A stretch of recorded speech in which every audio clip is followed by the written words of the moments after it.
जय श्री कृष्ण। मित्रों, भगवान की कृपा आप सभी पर बनी रहे। आप सभी को मेरे चैनल पार्थ एस्ट्रोलॉजी में स्वागत है। आप सभी से अनुरोध है, चैनल को सब्सक्राइब करें, लाइक एवं शेयर भी करें, लाल रंग के बेल आइकन को भी दबाएं, जिससे आपको नए वीडियो का नोटिफिकेशन पहले मिले। मित्रों, इस वर्ष 2021 में हरतालिका तीज व्रत 9 सितंबर दिन गुरुवार को मनाया जाएगा। हरतालिका तीज व्रत भाद्रपद मास शुक्ल पक्ष के तृतीया तिथि को रखा जाता है। महिलाओं के लिए हरितालिका तीज का व्रत खास होता है। यह व्रत महिलाएं अपने अखंड सौभाग्य के लिए और कुंवारी कन्याएं अपने मनपसंद वर प्राप्ति के लिए रखती हैं।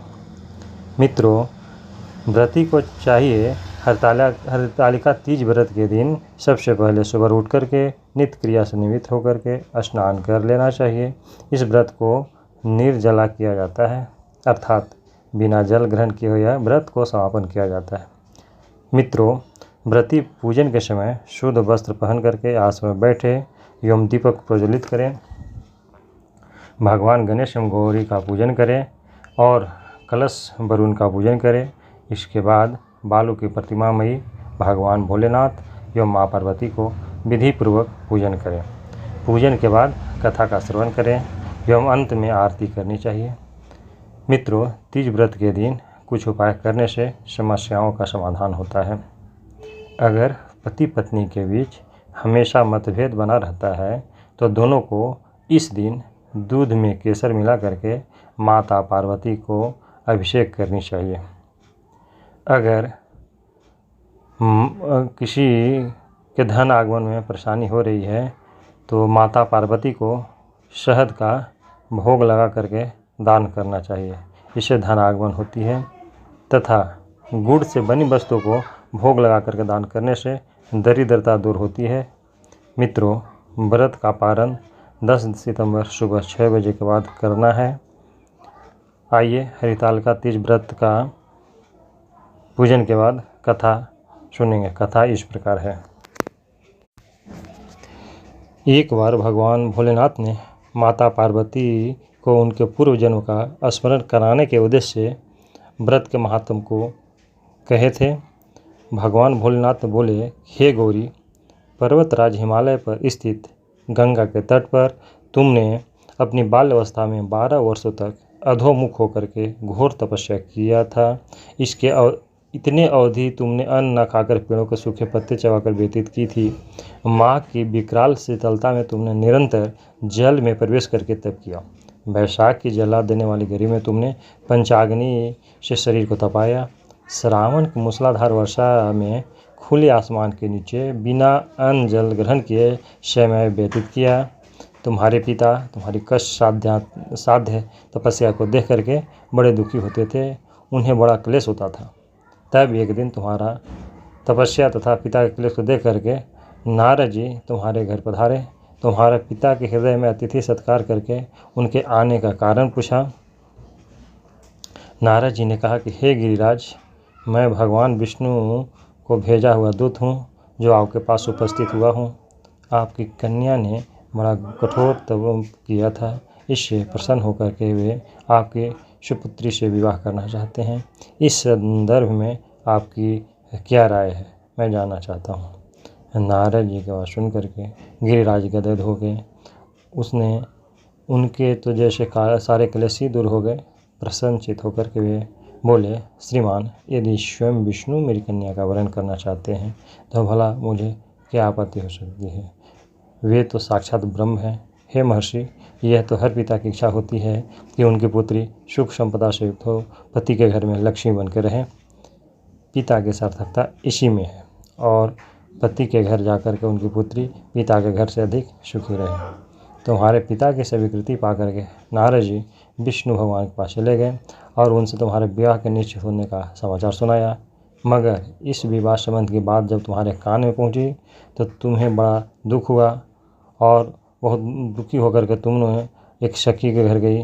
तुम्हारी इस मानसिक दशा को देख करके तुम्हारी सखी समझ ली कि कुछ न कुछ कारण ज़रूर है और उन्होंने कारण जानना चाहा। तब तूने बताया कि मैंने सच्चे हृदय से भगवान भोलेनाथ का वरण किया है, किंतु मेरे पिता ने मेरा विवाह विष्णु जी से निश्चित कर दिया। मैंने विचित्र धर्म संकट में हूँ, अब क्या करूँ? प्राण छोड़ देने के अतिरिक्त कोई ऐसा उपाय नहीं है। तुम्हारी सखी बड़ी ही समझदार और सूझबूझ वाली थी। उसने कहा, सखी, प्राण त्यागने का इसमें कोई कारण ही नहीं है। संकट के मौके पर धैर्य से काम लेना चाहिए। नारी के जीवन की सार्थकता इसी में है कि पति रूप में हृदय से जिसे एक बार स्वीकार कर लिया, जीवन प्रत्यय उसी से निवाह करे। सच्ची आस्था और एक निष्ठा के समक्ष तो ईश्वर को भी समर्पण करना पड़ता है। मैं तुम्हें घनघोर जंगल में ले चलती हूँ, जो साधना स्थली भी हो और जहाँ तुम्हारे पिता तुम्हें खोज न सके। वहाँ तुम साधना में लीन हो जाना। मुझे विश्वास है कि ईश्वर अवश्य तुम्हारी सहायता करेंगे। तुमने ऐसा ही किया। तुम्हारे पिता तुम्हें घर पर न पा करके बड़े दुखी तथा चिंतित हुए। वे सोचने लगे कि तुम जाने कहाँ चली गई। मैं विष्णु जी से उनका विवाह करने का प्रण कर चुका हूँ। यदि भगवान विष्णु बारात लेकर आ गए और कन्या घर में न हुई तो बड़ा अपमान होगा, बड़ा अनर्थ हो जाएगा। मैं तो कहीं मुँह दिखाने के लायक नहीं रहूँगा। यही सब सोच करके गिरिराज ने जोर शोर से तुम्हारी खोज शुरू कर दी। इधर तुम्हारी खोज होती रही और उधर तुम अपनी सखियों के साथ नदी के तट पर एक गुफा में मेरी आराधना में लीन थी। भाद्रपद शुक्ल पक्ष तृतीया तिथि जो हस्त नक्षत्र युक्त था, उस दिन तुमने रेत की बालू से शिवलिंग का निर्माण करके व्रत किया। रात भर मेरी स्तुति के गीत गान गा करके जागी। तुम्हारी इस कष्ट साध्या तपस्या को देख करके मैं प्रभावित हुआ और मेरा आसन डोलने लगा। मेरी समाधि टूट गई। मैं तुरंत तुम्हारे समक्ष जाकर पहुंचा और तुम्हारी तपस्या से प्रसन्न होकर के तुमसे वर मांगने के लिए कहा। तब अपनी तपस्या के फलस्वरूप मुझे अपने समक्ष पाकर तुमने कहा, मैं हृदय से आपको पति के रूप में वरण कर चुकी हूँ। यदि आप सचमुच मेरी तपस्या से प्रसन्न होकर के आप यहाँ पधारे हैं तो मुझे अपनी अर्धांगिनी के रूप में स्वीकार कर लीजिए। तब मैं तथास्तु कहकर कैलाश पर्वत पर लौट आया। प्रातःकाल होते ही तुमने पूजा की समस्त सामग्री को नदी में प्रवाहित करके अपनी सहेली सहित व्रत का पारण किया।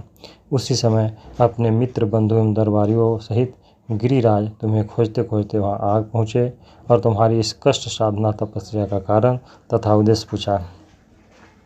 उस समय तुम्हारी दशा को देखकर गिरिराज अत्यंत दुखित हुए और पीड़ा के कारण उनकी आंखों में आंसू उमड़ आए थे। तुमने उनके आंसू पोंछते हुए विनम्र स्वर में कहा, पिताजी, मैंने अपने जीवन का अधिकांश समय कठोर तपस्या में बिताया है। मेरी इस तपस्या का उद्देश्य केवल यही था कि मैं महादेव को पति के रूप में पाना चाहती हूँ। आज मैं अपनी तपस्या की कसौटी पर खरी उतर चुकी हूँ। आप क्योंकि विष्णु जी से मेरा विवाह करने का निश्चय कर चुके थे, इसलिए मैं अपने आराध्य की खोज में घर छोड़ करके चली आई। अब मैं आपके साथ इसी शर्त पर घर जाऊंगे कि आप मेरा विवाह विष्णु जी से न करके महादेव जी से करेंगे। गिरिराज मान गए और तुम्हें घर ले गए।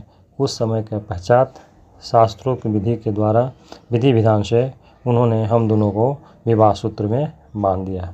हे पार्वती, भाद्रपद के शुक्ल पक्ष की तृतीया तिथि को तुमने मेरी आराधना करके जो व्रत किया था, उसी के फलस्वरूप मेरा तुमसे विवाह हो सका।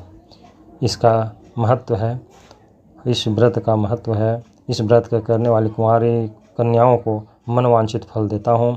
इसलिए सौभाग्य की इच्छा करने वाली प्रत्येक युवती को यह व्रत पूरी निष्ठा के साथ और आस्था के साथ करनी चाहिए।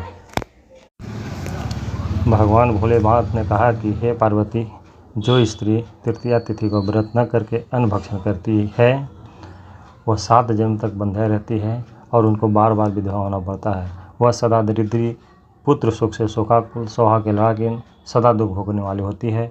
और उपवास न करने वाली स्त्री अंत में घोर नरक में जाती है। तीज को अन्न खाने से शुक्री, फल खाने से बंदरिया, पानी पीने से जोक, दूध पीने से सापिन, मांसाहार करने से बाघिन, दही खाने से बिल्ली, मिठाई खाने से चिट्टी और सब प्रकार के भोजन करने से मक्खी होती है। उस दिन सोने से अजगरी और पति को धोखा देने से मुर्गी होती है। इसलिए हर स्त्री व्रत अवश्य करे, व्रत अवश्य करनी चाहिए।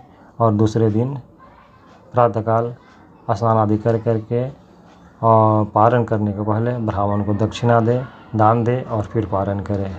तो इस तरह व्रत का पारण करके अपना व्रत पूर्ण करें। तो आज हरितालिका तीज व्रत में बस इतना ही। राधे राधे, जय श्री कृष्ण।